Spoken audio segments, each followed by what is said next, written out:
खुले आसमान, कड़कड़ाती ठंड और चारों तरफ बर्फ ही बर्फ के बीच एक शिप जिसमें सैकड़ों लोग फंसे हुए थे और अपनी जान बचाने के लिए वे सब इंतजार के अलावा कुछ भी नहीं कर सकते थे। हर बीतते समय के साथ लोग खुद को बचा पाने की भी उम्मीद खो रहे थे। तभी शिप में हुई एक हलचल ने सबका ध्यान अपनी ओर खींचा। शिप में पानी तेजी से भर रहा था और देखते ही देखते शिप के इंजन रूम तक आ गया और शिप की पूरी पावर सप्लाई ठप पड़ जाती है। बचता है तो सिर्फ घंघोर अंधेरा और सरसराती हुई ठंडी हवा। लोगों के चेहरों में मौत का डर साफ झलक रहा था। क्या ये सभी बच पाए या हमेशा के लिए अंटार्कटिका में समा गए?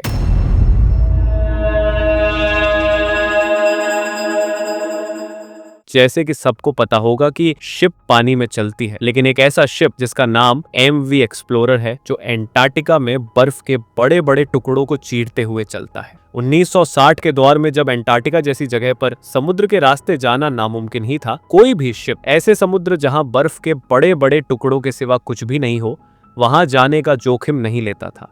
जिस तरह 1912 में टाइटैनिक बर्फ की चट्टान से टकराकर हमेशा हमेशा के लिए समुद्र की गहराइयों में समा गई थी, उसी से आप अंदाजा लगा सकते हैं कि अंटार्कटिका जैसे जगह की यात्रा कितनी भयानक हो सकती है।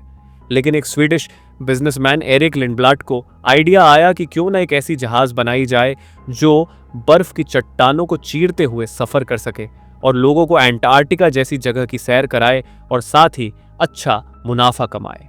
इसी सोच के साथ एरिक लिंडब्लाट ने एक ऐसी शिप MV एक्सप्लोरर का निर्माण कराया जो इतनी ताकतवर थी, जो अपने रास्ते में आने वाली बड़ी से बड़ी बर्फ के चट्टान को भी चीर सकता था।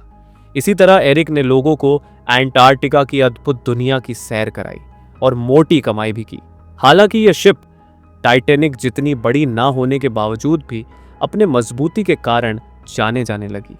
आमतौर पर किसी भी शिप पर आइस ब्रेकर होता है जो शिप को किसी टकराव से सुरक्षित रखता है, लेकिन लैंड एक्सप्लोरर एक अनोखी शिप थी जिससे आइस ब्रेकर की जरूरत नहीं थी।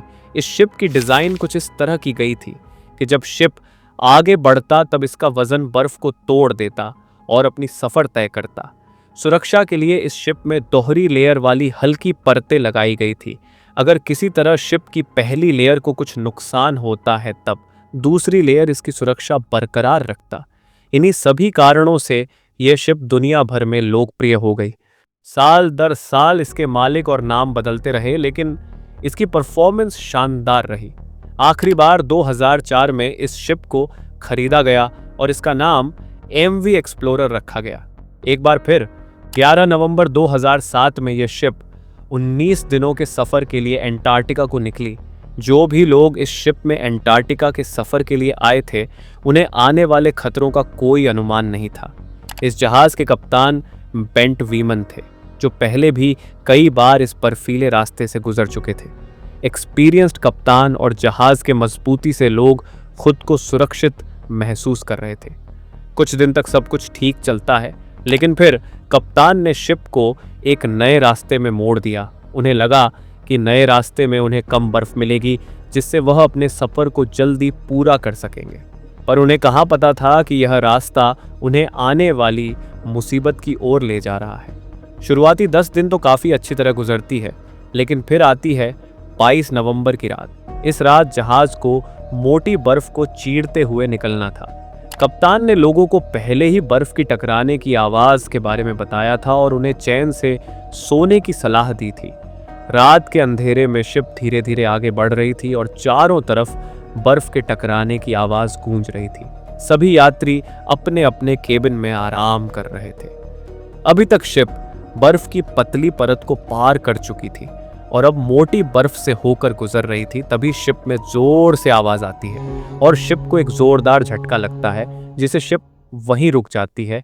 इस जोरदार झटके और आवाज की वजह से सभी यात्री जाग जाते हैं, लेकिन कप्तान ने पहले ही इस तरह की घटनाओं की वार्निंग दे रखी थी, जिससे वह इसे गंभीरता से नहीं लेते और वापस से अपने अपने केबिन में आराम करने चले जाते हैं।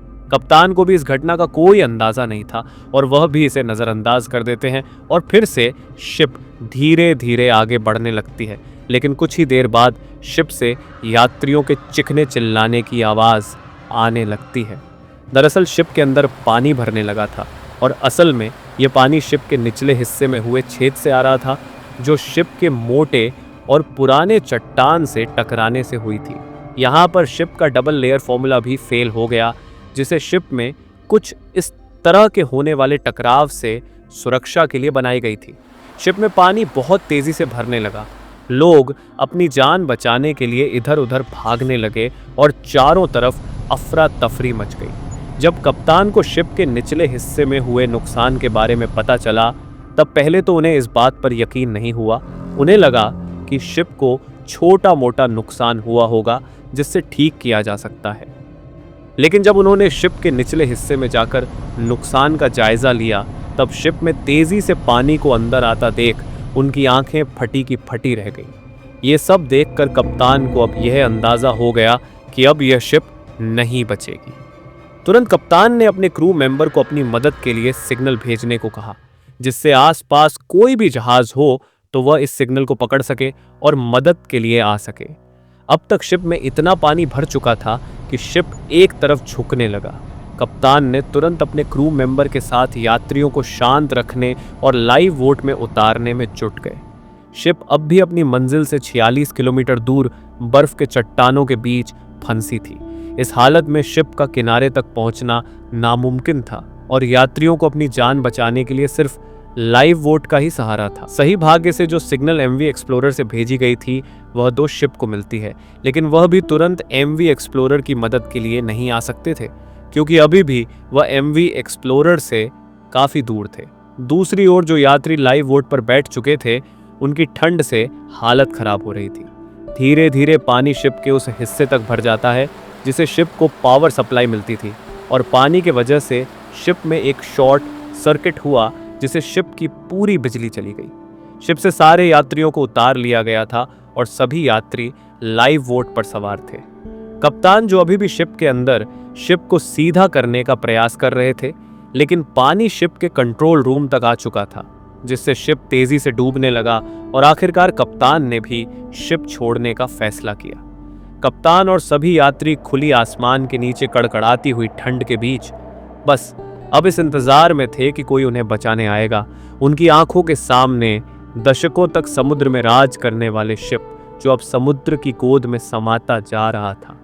पूरी रात बर्फीली हवा और ठंडे पानी के बीच गुजारने के बाद लोगों को सुबह खुले आसमान के नीचे दूर से आते लाइट दिखे।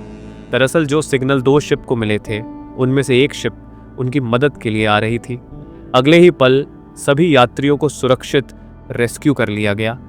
सबसे अच्छी खबर यह रही कि इस खौफनाक हादसे में किसी की भी जान नहीं गई। आज भी नामुमकिन सफर को मुमकिन करने वाले इस जहाज का मलबा समुद्र में दफन है। इसी के साथ हम आपसे विदा लेते हैं। अगर वीडियो अच्छा लगा हो तो वीडियो को लाइक करें और साथ ही इसी तरह की और वीडियो देखने के लिए चैनल को सब्सक्राइब करना ना भूलें। धन्यवाद।